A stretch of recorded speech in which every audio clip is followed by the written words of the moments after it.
네 번째 강좌에서는 트림에 관련된 기능을 소개해 드리겠습니다. 모델링 동영상 강좌 1부에서 소개한 트림은 솔리드 모델링에서 주로 사용하는 기능들이었고요.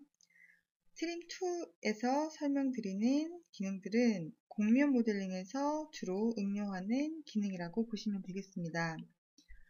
이번 첫 시간에서는요, 트림드 시트 기능에 대해서 설명을 드리고 언트림과 딜리트 엣지까지 함께 설명을 드리는 시간이 되겠습니다.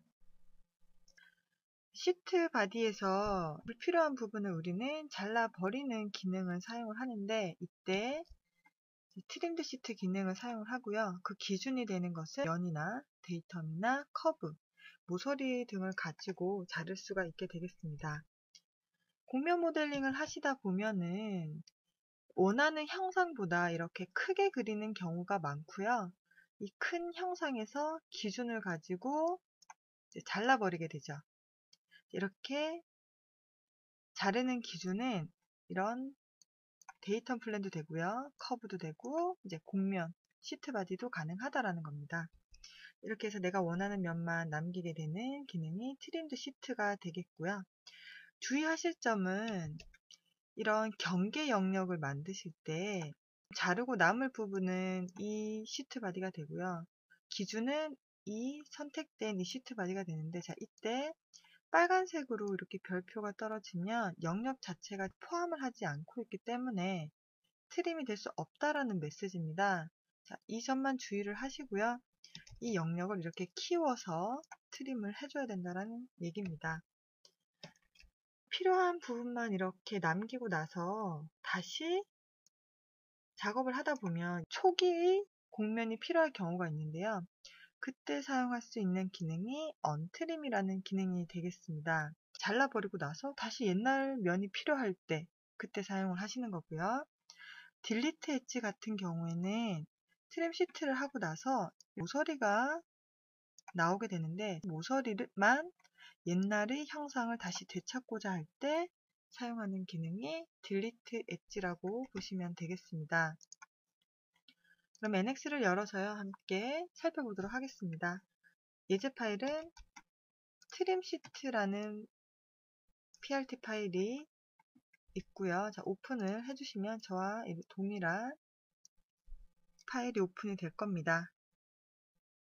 이 회색 시트 바디가 이제 잘리고 남을 시트 바디고요. 하늘색 시트 바디가 이제 잘릴 영역이 되고요. 커브도 존재를 하고 데이텀 플랜도 존재를 합니다. 이런 여러 가지 객체들로 트림을 한번 해보겠습니다. 인설트 안에 트림 안에 트림드 시트 기능을 실행을 해주세요. 리셋 버튼을 눌러주시고요. 타겟에서는 이 회색 바디를 선택을 해주셔야 됩니다. 자, 선택을 하실 때 제가 이 안쪽을 선택을 했잖아요. 자, 그러면 이 선택하는 부분이 남게 되고요. 나머지 부분이 잘리는 기능이라고 보시면 돼요. 두 번째, 바운더리 오브젝트를 가셔서 시트 바디를 먼저 이 하나를 선택을 한번 해보겠습니다. 자, 저는 이 영역으로 자르고 싶어서 OK를 했더니 가능하지 않다라는 메시지가 뜹니다. 이 부분 때문에라고 제가 말씀을 드렸죠. 제가 이렇게 트림을 하고 싶으면 이 시트 바디는 이 영역보다 커야 된다는 거죠. 그래서 이 부분으로는 독립적으로 트림을 못하고요.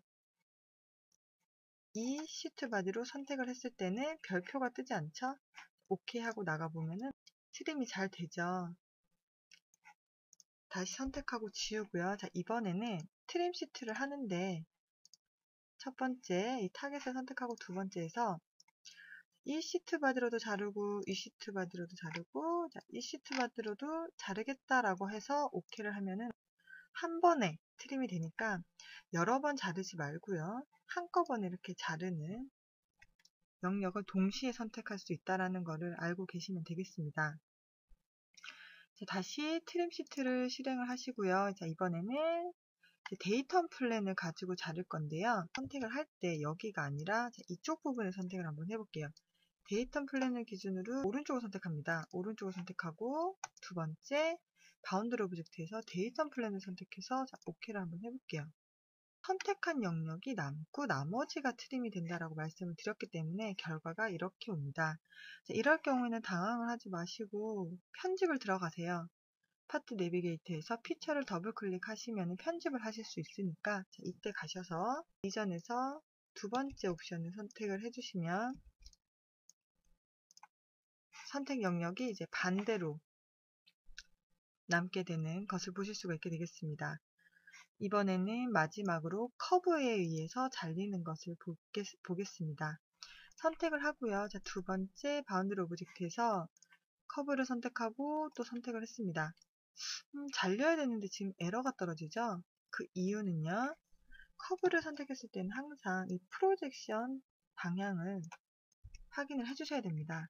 지금은 면의 노멀한 방향으로 트림이 된다고 해서 에러가 나는 거고요. 얼롱 벡터라고 해서 일정한 방향으로 트림을 하겠다라고 해줍니다. 그리고 이 화살표를 선택하시면 어떻게 되나요? 이렇게 커브가 이 면의 일정한 방향으로 투영이 되면서 트림이 되는 거죠.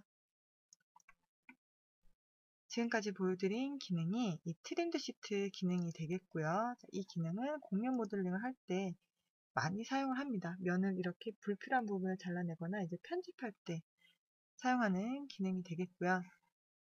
이번에는 인서트 안에 트림 안에 언트림 기능에 대해서 설명을 드리겠습니다. 이 언트림은요.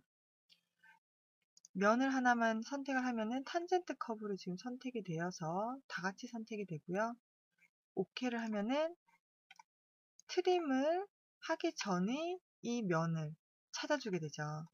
그래서 모델링을 하다가 불필요하다라고 해서 잘랐는데 이 면을 재사용하고 싶을 때가 있습니다. 이때 사용하는 게 언트림 기능이 되겠습니다. 언트림 들어가셔서요. 선택을 하시고요. 자, 싱글 페이스에다 놔두고 선택을 한번 해보겠습니다. 자, 싱글 페이스에다 두고 OK를 해서 펼쳐보면은 전체가 되는 게 아니라 부분적으로 이 면만 언트림도 가능을 합니다. 자, 이렇게도 많이 사용을 하니까 알고 계시고요. 마지막으로 트림 안에 딜리트 엣지 기능에 대해서 설명을 드리겠습니다. 자, 이 기능 역시도 모서리만 하나 선택을 해주시면 돼요. 모서리만 선택을 해서 자, OK를 했습니다. 자, 이렇게 하면 어떻게 되냐면 내가 선택한 모서리만 원래 이 면으로 다시 펼쳐지는 기능이라고 보시면 되겠습니다.